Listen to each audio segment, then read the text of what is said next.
आज का पहला पाठ कुरिन्थियों के नाम संत पौलुस का पहला पत्र अध्याय 1 पद संख्या 1 से 9। आप लोग मसीह से संयुक्त होकर सब प्रकार के वरदानों से संपन्न हो गए हैं। कुरिन्थ में ईश्वर की कलीसिया के नाम पौलुस, जो ईश्वर द्वारा यीशु मसीह का प्रेरित नियुक्त हुआ है, और भाई सुस्तेनुस का पत्र। आप लोग यीशु मसीह द्वारा पवित्र किए गए हैं और उस सबों के साथ संत बनने के लिए बुलाए गए हैं, जो कहीं भी हमारे प्रभु यीशु मसीह अर्थात अपने तथा हमारे प्रभु का नाम लेते हैं। हमारा पिता ईश्वर और प्रभु यीशु मसीह आप लोगों को अनुग्रह तथा शांति प्रदान करे। आप लोगों को यीशु मसीह द्वारा ईश्वर का अनुग्रह प्राप्त हुआ है। इसके लिए मैं ईश्वर को निरंतर धन्यवाद देता हूँ। मसीह का संदेश आप लोगों के बीच इस प्रकार दृढ़ हो गया है कि आप लोग मसीह से संयुक्त होकर अभिव्यक्ति और ज्ञान के सब प्रकार के वरदानों से संपन्न हो गए हैं।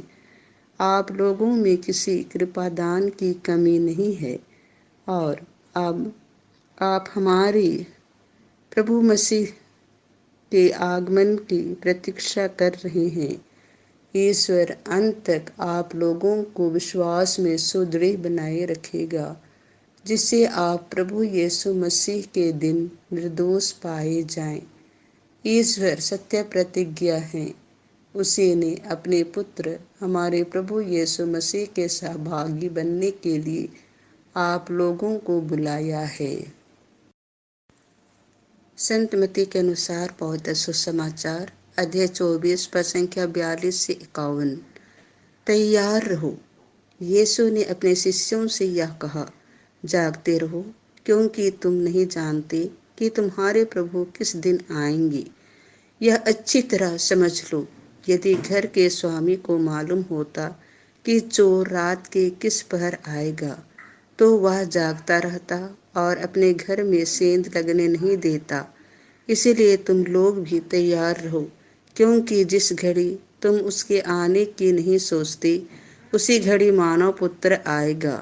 कौन ऐसा ईमानदार और बुद्धिमान सेवक है, जिसे उसके स्वामी ने अपने नौकर चाकरों पर नियुक्त किया है, जिससे वह समय पर उन्हें रसद बांटा करे।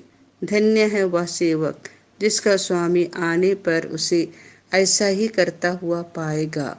मैं तुम लोगों से कही देता हूँ, वह उसे अपनी सारी संपत्ति पर नियुक्त करेगा। परंतु यदि वह बेईमान सेवक अपने मन में कहे, मेरा स्वामी आने में देर करता है, और वह दूसरे नौकरों को पीटने और शराबियों के साथ खाने पीने लगी, तो उस सेवक का स्वामी ऐसे दिन आएगा जब वह उसकी प्रतीक्षा नहीं कर रहा होगा, और ऐसी घड़ी जिसे वह नहीं जान पाएगा। तब स्वामी उसे कोड़े लगवाएगा और ढोंगियों का दंड देगा। वहाँ वे लोग रोएंगे और दांत पीसते रहेंगे।